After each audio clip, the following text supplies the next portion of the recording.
Indian Red Cross society Vadodara શાખા દ્વારા કપાયેલ પગ માટે મોડ્યુલર ટેકનોલોજીથી બનાવેલ કૃત્રિમ પગનો કેમ્પ રાખવામાં આવ્યો હતો। આ કેમ્પ ફિઝિયોથેરાપી સેન્ટર એમઈઓ દયા ભવન જૈન ભોજનાલય ખાતે રાખવામાં આવ્યો હતો, જેમાં 30થી વધુ લોકોએ આ કેમ્પનો લાભ લીધો હતો। આ કેમ્પમાં મોડ્યુલર ટેકનોલોજીથી ઘૂંટણથી ઉપરનો પગ અને ઘૂંટણથી નીચેનો કૃત્રિમ પગ બનાવી આપવામાં આવ્યો હતો।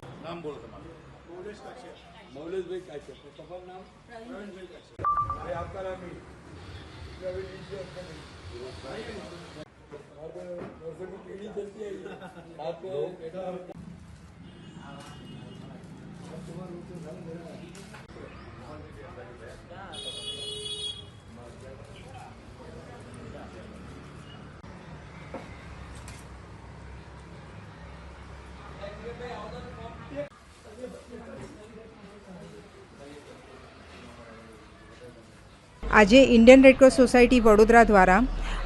અમારું જે ફિઝિયોથેરાપી સેન્ટર છે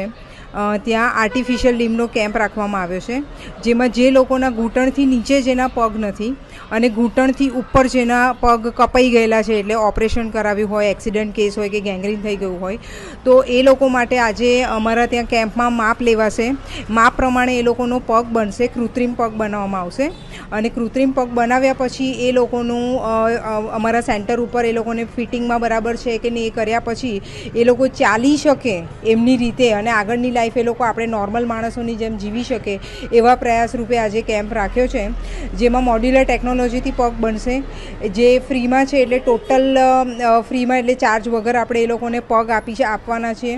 અને 30 જેટલા રજિસ્ટ્રેશન છે, એટલે 30 લોકોને આપણે પગ આપવાનું ટાર્ગેટ છે, જેમાં એક પગ હશે અથવા તો ઘણા એવા લોકોના પણ રજિસ્ટ્રેશન થાય છે કે જેના બંને પગ કપાયેલા છે, તો એ પણ આજે આપણે આપીશું।